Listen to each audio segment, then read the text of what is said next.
Hey guys, today I want to talk about how we're now living in the post-truth era and what this means for people. I really found the book 1984 to be increasingly more relevant to the society that we live in today. Within that book, there is a constant war which is taking place away from the area that the protagonist is living, and you follow this story and there's always news about war somewhere else, and I think that's really quite similar to how we have lived for the last few decades within the Western sphere, where we've viewed the world quite idealistically, and that we are living in a world of peace, but in truth the peace only occurs in a geographic location. It's reserved to geographic locations. We cannot truly say that the whole world is a peaceful place. And you see this particularly in the Middle East, which has been a constant hotbed for wars. Throughout the whole time that I've been alive, there's always been a war in Afghanistan, Iran, Iraq, of course, the Gaza Strip as well. There's constant war, constant war, constant war, but we don't actually have the capacity to truly understand what that means when we're so removed from the actual happenings. And there's a lot going on behind the scenes that I think the general public is not privy to, that are the true underlying factors in why these wars still function. I think one crazy bit is how big the military industrial complex is, and how necessary it is to maintain economic growth and economic prosperity. In order for that to continue, there needs to be some war taking place in different parts of the world in order for the GDP of particular countries to go up. And when you see that, you can't say that the world is peaceful or better place. And I know throughout all of history there have been wars, but it's crazy now how certain parts of the world live so differently to others, but by proxy, the individuals within a country can support atrocious acts that are happening on the other side of the world. And it's quite disempowering to the individual when you know that your tax dollars, that it's quite literally your hard-earned money, are going overseas. But even with that, we don't know the true extent of damage.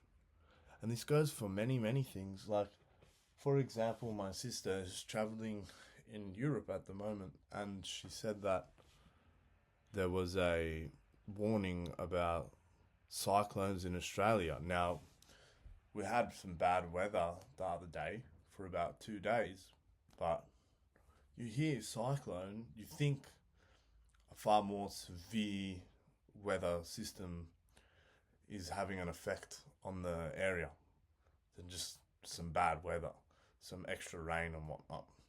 It's really interesting. There's also another point in time where I heard about fires in Greece and flooding on a particular island, Paros, and I spoke to someone that I knew who lived there, and they told me that everything was fine. And it's really weird how there's all these instances where we rely on the information that we see, and we're not there, so we have no way of truly verifying anything. And within that message receipt channel, we believe a whole number of things. But when you're actually looking for the truth of the matter, where does the truth lie? And in history, you can see this when you interact with people that are typically older, like say 50, 60, 70 plus. You see how they interact with the conflict in Gaza. I'm just going to use that as an example. Really differently to how younger people interact with it. This has a lot to do, of course, with how we define our truth and where our understanding of reality is coming from. The older folk tend to rely more on traditional media sources, which have a particular slant. Younger people, due to media fragmentation, have placed more priority on the things that they see on their social medias and whatnot, which is very different. When you see videos of things that are happening on the ground, you formulate your own opinion based on the video. Whereas older people who may not be interacting with social media in the same way, they don't see that. So they then form their opinion based off whatever the media has put out. And it's crazy to think how different this would have been in the 1920s, 1930s, 1940s, when people were lining up to go and save the country. That was the party line. People were trying to get their heroic story, have that moment, and then they were signing up and flying across the world to go do battle. And I think in this era nowadays, we're not going to see the same thing, because there's not that same nationalistic pride that I think used to be imbued within the spirit of a lot of countries. B, people are like softer, for want of a better term, but we're less inclined to violence. But C, the truth that is pushed from the government, from the media, that truth doesn't align with the truth of what the people see. And it's interesting because there's the Ministry of Truth within 1984, and they're responsible for showcasing what the reality is. But with the internet now and cyberspace, one thing that has happened is there's been a capacity for on the ground movements and individuals to expose things. If they get traction, a lot of people can listen to them and they can redefine truth for themselves. So looking at truth in this grand, global context, of course, you're never going to understand everything. There's so many inner machinations, so many moving parts.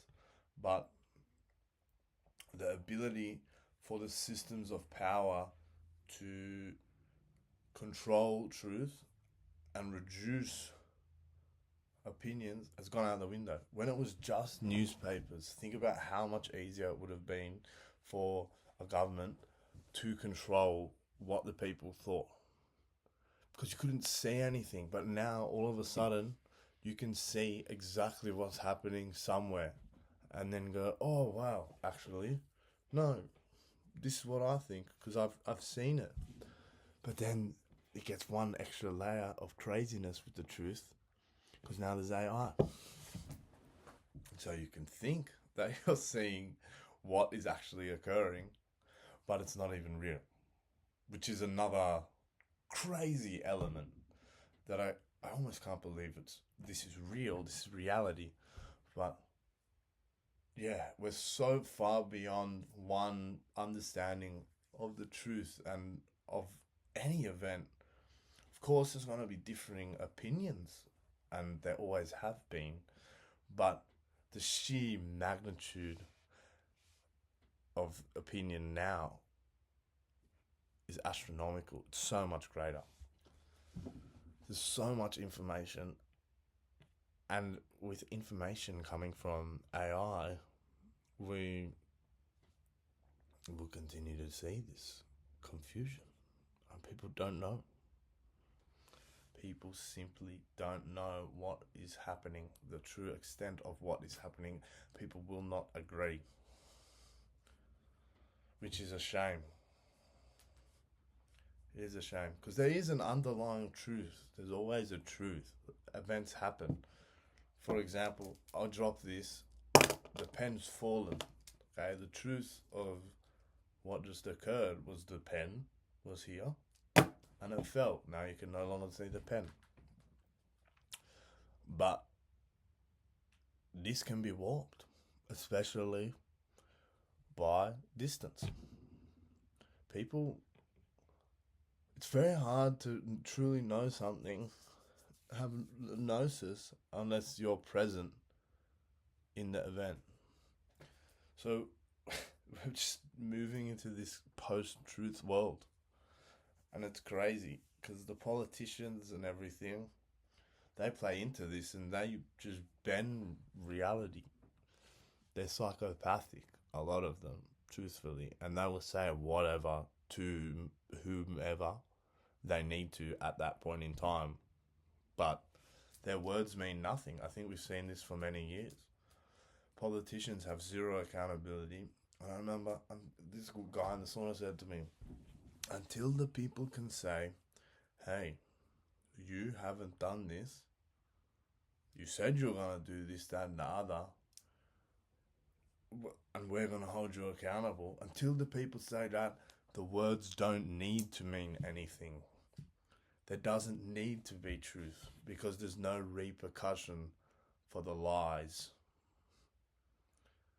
This is the post-truth world.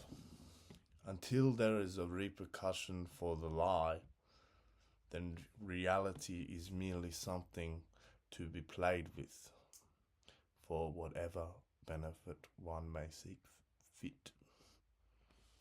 Thank you.